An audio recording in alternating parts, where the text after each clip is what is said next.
I've wanted to make this one for a few days, and to be honest, it's a few weeks out of date now regarding the specific event. But honestly, it's probably relevant given what happened in Cambridgeshire and some of the things that are floating around social media right now.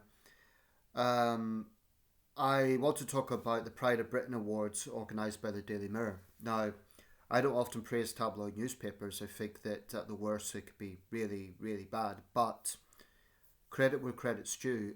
This is a very, very successful initiative um, by the Daily Mirror newspaper. It's been going for a few years now, and it's a wonderful initiative, a very important initiative, and I think it does contradict those who really want to say that this country is just this depressing wilderness, that everything is bad.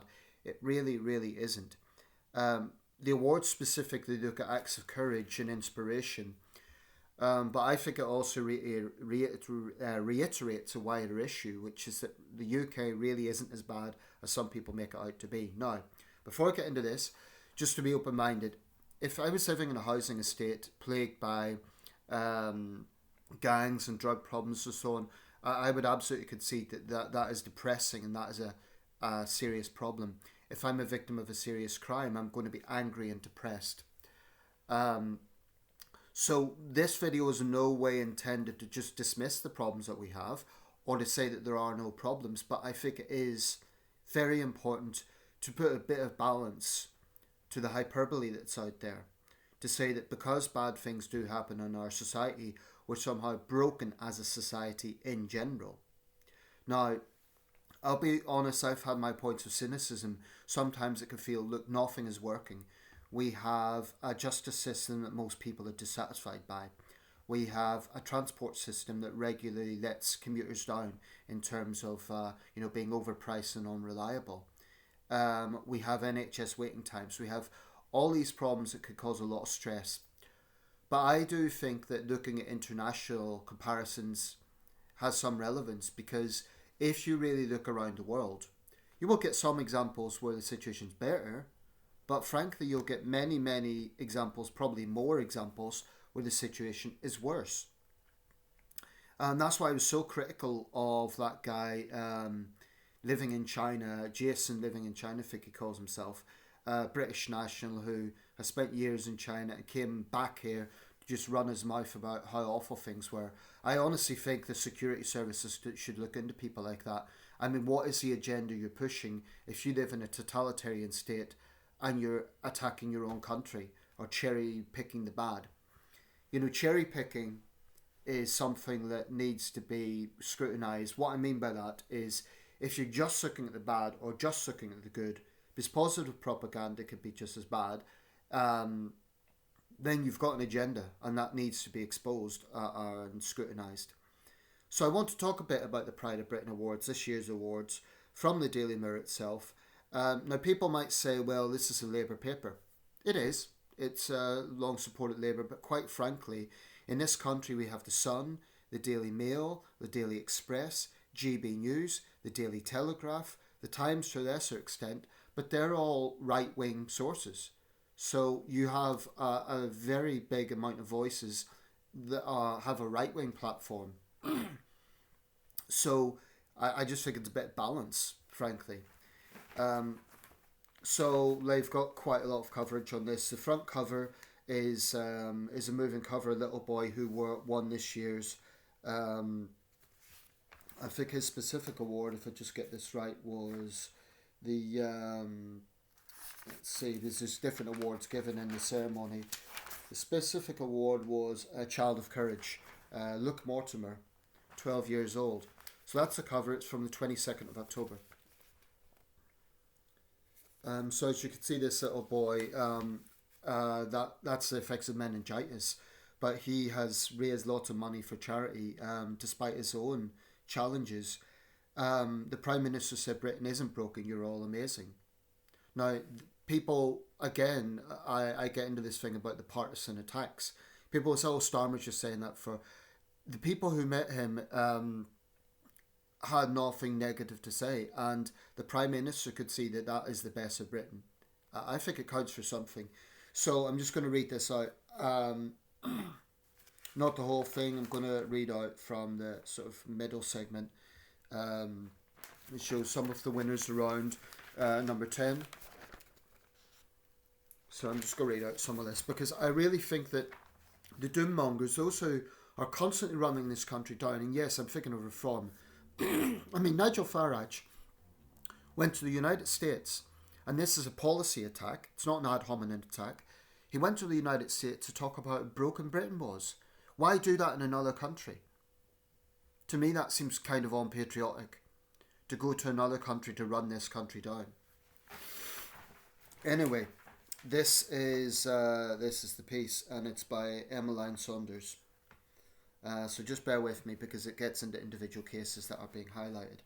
Their inspiration shone like a beacon of hope in a country often portrayed as fractured by the merchants of doom and division. The Mirror's Pride of Britain heroes took their amazing stories of courage to the heart of government yesterday with a visit to Keir Starmer in number 10. And the PM told our winners their selflessness will spur millions more on to do extraordinary things to help bring their communities together. Mr. Starmer said, people say, oh, Britain's broken, people don't care about each other, but it's the complete opposite. If given the chance, almost everybody will try to do something for somebody else. Just look around you. And I could personally testify to this. I can think here in Sunday the many wonderful things people do. We have our problems like every other city, but there is community spirit in this city. I've personally seen it. After the riots last year, sorry, I'm interjecting here, but it's important. After the riots last year, it could have been very depressing. It could have been, oh, we've this real problem with racism and reactionary stuff and all the rest of it. But, you know, hundreds of people came out in an interfaith walk. Many more cleaned up the streets, people who weren't involved in the rioting, I have to say. But, you know, that's the other side of it, and it should be remembered. Let's see, the PM was at the Daily Mirror's Pride of Britain Awards with P&O Cruises on Monday night in London with his wife Victoria. I assume P&O Cruises were the sponsors. And yesterday he spoke to Special Recognition Award winner Asha Ali Reg, I'm not sure how that's pronounced, but anyway, who launched Dreamcatchers FC in Smallheath, Birmingham to help teenagers off the streets about the ceremony. Mr. Starmer said the stories, I find them so uplifting. I always arrive thinking of this problem, that problem, like the world is on my shoulders. But the moment I hear the first story, I think, give your head a wobble. In other words, the Prime Minister of the United Kingdom is saying that he needs to put things in context as well. You're doing something amazing here. Loads of people sitting in their living rooms may well say, if they could do that, maybe I can do that. The proud winners and their families chatted with Mr. Starmer upstairs at number 10. Child of Courage Luke Mortimer, 12, who has raised thousands of pounds for children with disabilities after losing all his limbs due to meningitis, sparked laughter when he put himself forward as Deputy PM. This is when the Deputy PM contest was going on. The youngster said, our first job will be to fix all the potholes. Then I'm going to get all the infrastructure working, put lots more money into our military, just in case.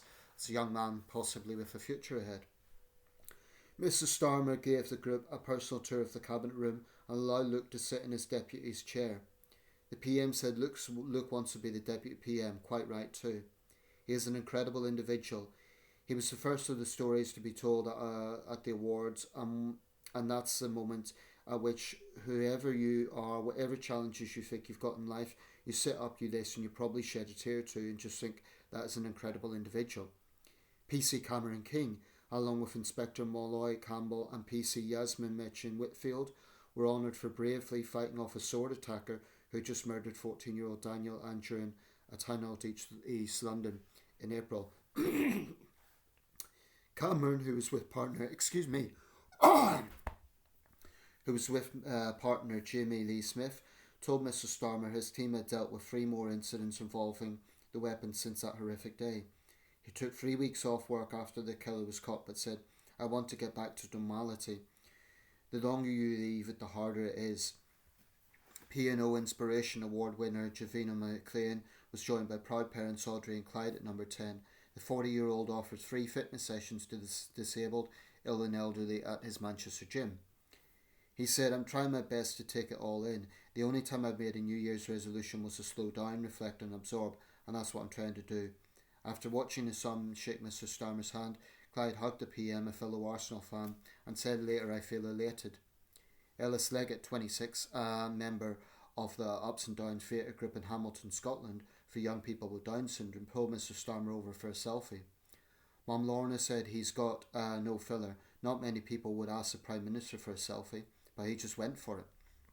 Mr. Starmer said of the Downing Street tour, to be able to say to them, this is the centre of government, you're not guests here, you're entitled to be here, because they're the very best of our country. So that was amazing. To have them in the cabinet room, it was a fantastic moment. I find all of them inspiring and humbling in equal measure, and I think that's telling the stories is so important. They will reach the country through the programme and through what the Mirror is doing, and I think that's fantastic. There will be millions of people, and this is what I've said to pretty well all of them, who will now hear that and be inspired by it. These are millions of people that they'll never meet, but whose lives will be changed by hearing the brilliant things they've done. I find it literally humbling. Leanne Pirro, MBE, is founder of the Leanne Pirro Foundation and winner of the Special Recognition Award. The breast cancer survivor asks Keir Starmer to look into better cancer screening for women under 40. Here is her reaction. Keir Starmer was really receptive. He was saying, you're here and you should talk about these important things, and it's our job to take it seriously. He asked me to be in touch with his team. In my work, what I'm seeing is young women under 40 being misdiagnosed and now living with terminal cancer. It's not okay. We should not be getting young women who just are about to start the prime of their lives being diagnosed with cancers that are treatable if caught early. There's a problem with them not being believed. There's a problem with screening for these cancers, and there's a problem with referring these women on. It's also about educating these women and knowing what their normal is and feeling like they are represented in literature and advertisements around signs and symptoms of cancer, because there's a huge feeling that they're excluded from the narrative. We hear, oh, I'm too young to get cancer, or black women like me usually don't get cancer. That's what a lot of people have felt for many, many years. Our charity is here to really change that stigma and to educate people in our community that actually cancer can happen to anyone at any age and doesn't exclude it. And there's a picture of Leanne Pirro, MBE, with the Prime Minister. So the point about this, and there's many, many other cases where they came from, it's not like, to my mind, that isn't like a boost for the PM. It's about highlighting these people. And it sounds like a cliche, but they are amazing. I mean, in so many cases, they've been through such adversity themselves, and yet their consideration is others. The heroic train driver, indeed, I mentioned him earlier, who diverted the train to Huntingdon. You know, we see acts of courage every day. And yes, you can point out the incompetence, you can point out the negligence, you can point out all the dark stuff about human nature. Goodness knows we'll find plenty of examples of it in this country. But I do not think that Britain is broken. You know, a broken society would be a society where nobody cares. A broken society would be a society where there's just anarchy. And I don't think that's the case. I think we have problems. I think we have some serious problems. And like I say, if you're looking at it from perhaps a housing estate which is plagued by youth gangs, it can be thoroughly depressing. I'm not dismissing that for a second. I'm not dismissing someone who's going through a chronic illness and all the uncertainty and anxiety and physical pain that comes from that. I'm not dismissing any sort of suffering or any of the negative things that we have, but I do insist that you can't just judge a country in a singular term, like it's all bad, it's all broken. And I think the Pride of Britain Awards is a very good testament to counter this. So that's why I wanted to quote it. I do think it's very important. And I really think that people who want to always run this country don't need to look around the world, really. Really, really, really. I'm not satisfied with a lot of things in the UK right now. I'm not. But I do consider there are definitely worse places to be. You could be in a favela in Rio de Janeiro. You could be trapped in an enclave in Haiti, you know, controlled by gangs, really controlled by gangs. You could be a Darfuri, targeted by the RSF in Sudan. You know, there is an endless number of examples. You could be a Ukrainian prisoner of war. You could be a Gazan civilian. There's any number of examples. You could be an Israeli trying to rebuild their lives after being held hostage. There's any number of examples of situations that are very, very, very challenging around the world. the UK is not even close to being the worst place in the world. Not even close. And I just think that overt negativity, I'm talking about, I'm not talking about specific critiques, but just these sweeping statements, Britain is broken. I don't think we are actually. I think we have problems. But to say that a society is broken is kind of giving up. It's kind of like saying there's no hope, it's all done, we're all finished, it's anarchy. And you get this, it pollutes social media. You get some terrible incidents that's happened, like the incident in Cambridgeshire, or, you could get any violent example, and people will latch onto it and say, look, Britain is broken. What I'm thinking is that's awful for the people caught up in that. I have huge sympathy for those 10 victims. But it's not representative of a broken country. Really, the other 69 million of us are not directly affected by that, but it is something that, their families will be, obviously. But it's the point I'm making is hyperbole is dangerous. Hyperbole doesn't help anyone. Disinformation doesn't help anyone. So I give the Daily Mirror credit for this. I think it's a very good initiative. Obviously, the government supports it. Yes, the Daily Mirror is a Labour paper, but, they're not uncritical of Labour. I've seen plenty of editorials in the Daily Mirror attacking the Labour Party, so people can't just say it's kind of pure propaganda. It's they have criticised the government more often than not. I see the Daily Mirror criticising Labour more than I see GB News criticising Reform, put it that way. So, in summary, we have problems, but Britain also has many, many positive things. And one of the best things I would say about this country isn't just Pride of Britain. Look at Comic Relief. Look at Red Nose Day. British people are very generous. Very generous. I think one of the positive characteristics of our country, British people are big-hearted. It's something that you do see. People are very charitable. I recall a case a while back where a man in the northeast, he had his house burned by vandals. It was an awful case. But almost within 48 hours, enough money had been raised to basically buy him a new house. That shows the generosity of people. It also shows the positive side, incidentally, of social media. We often dismiss it as all negative. It has a positive side too. Think of the time before Just Giving and other such websites that can raise money for good causes. In the past, you would have had fundraisers, but they would have been a lot slower and they wouldn't have been able to generate the sort of money over a wide geography that you can do nowadays. So something like Just Giving and there's other sites, similar sites, they do wonderful things. So we shouldn't be so negative. There's a lot of good out there as well, really, there is. And I've just cited a few cases here, there's many others.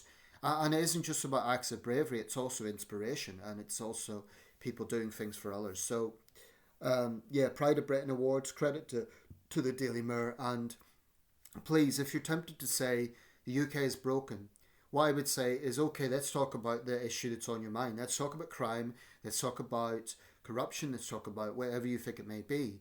But I just think dismissing the entire country, for one thing, you're just going to make yourself miserable. Because if you think that you're living in a broken society, you're going to be miserable. So do yourself a favour and don't dismiss it all. That's how I would see it. Thanks for watching.